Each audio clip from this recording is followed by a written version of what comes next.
Having started the day with another wonderful, nutritious, and healthy breakfast at OZ, we said goodbye to our hosts and set off for a new day of adventures.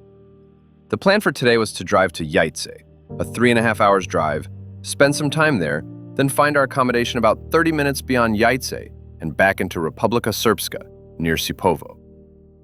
While planning for the trip, the itinerary became less and less precise as we progressed in time, and so we didn't really have very solid plans other than booked accommodation, and were open to stopping by anything interesting along the way. The first part of the trip took us along Highway E73, back the way we came from Sarajevo, and was raining heavily most of the way, so we didn't stop for that first part. Like this today. But hey, as long as it's dry.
The weather then got better as we turned to M16.2 at Jablanica, where we headed north towards Jajce.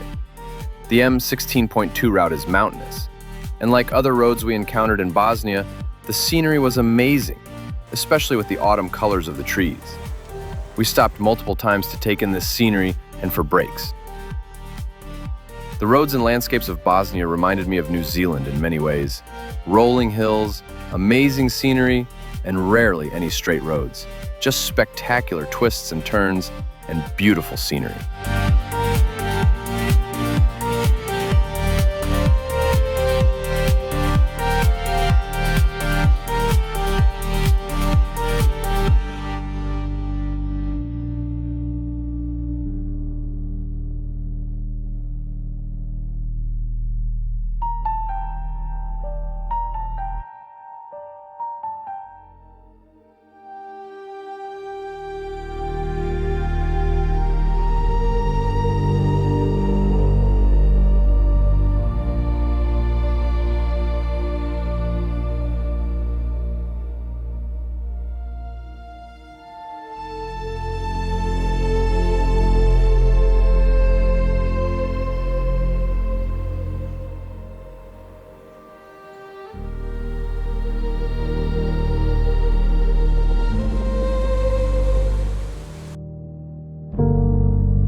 As we approached Jajce, our first destination would be the Jajce Fort, so we set our directions towards the fort, which is situated in the center of Jajce Old Town, where we planned on walking around.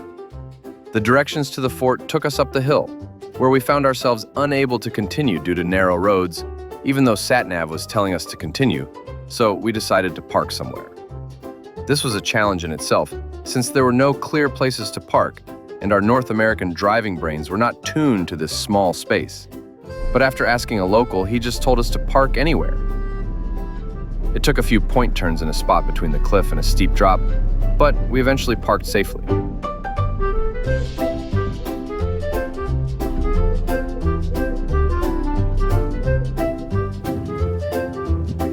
From there, it was a short walk to the entrance of the fort, where we paid the 2 marks entry fee and went in. This fortress, like other forts around Bosnia, has a significant role to play in the town's history. Its foundations are believed to be older than the 14th century, when the town was a key royal center. It reached its peak of importance as the residence of the last Bosnian kings. And it was within these walls that the famous Jajce Charter was issued in 1444. After the Ottoman conquest in 1463, the fortress was significantly reinforced, with its distinct high walls and towers taking the shape that dominates the town's skyline today.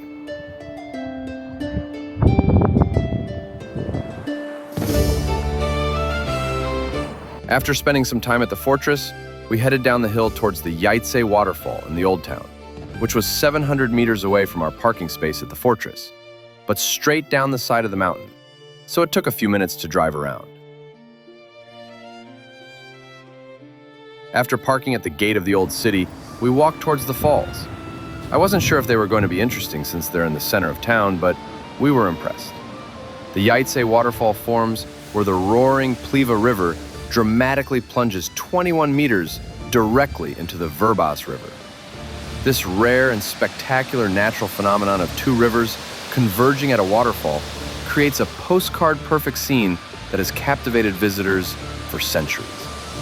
Historically, the waterfall provided defensive power for the medieval fortress looming above it and drove the watermills of the old Pliva Lake settlement.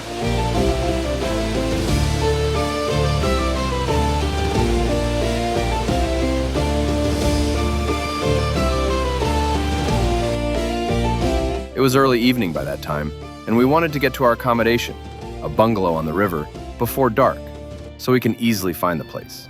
So we walked around the old town for a few minutes, since we weren't sure if we will be back, then started our drive towards Bungalow Mila.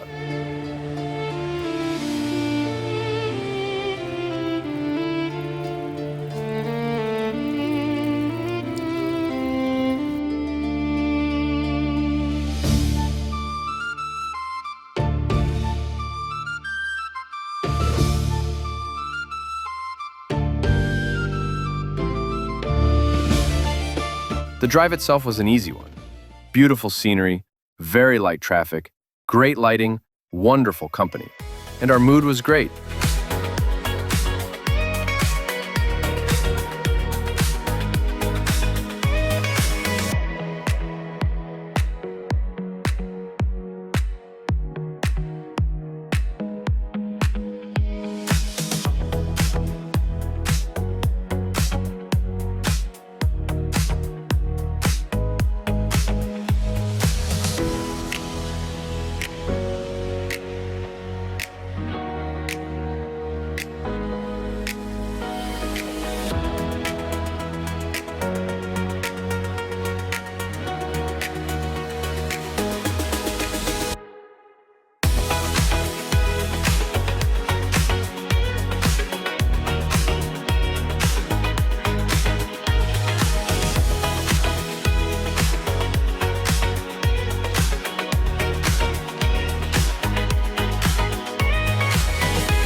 After about 30 minutes, we arrived at our destination, a beautiful mountain-style bungalow by Plivsko Jezero, near the famous Pliva Lake.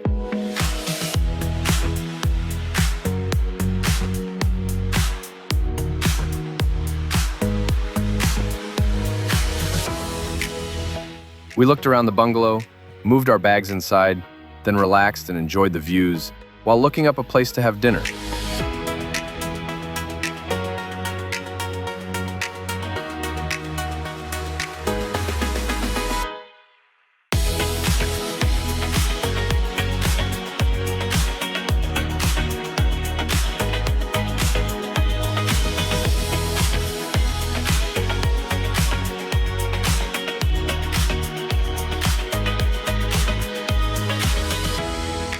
We settled on a local fish place since the area is famous for its fresh fish from the lake, so headed there. When we got there, however, the place was completely empty, with no customers. And after using the translation apps to ask the hosts about the menu and details, we decided we would look for another place. This time we chose a ćevapi place since we figured we couldn't go wrong with a national dish.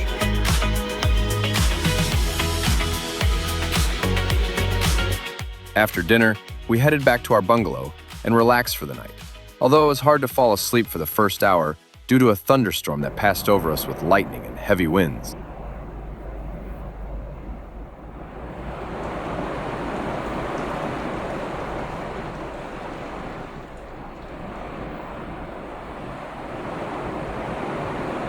If you like this video, then please hit the like button, leave a comment, or subscribe to see my other videos.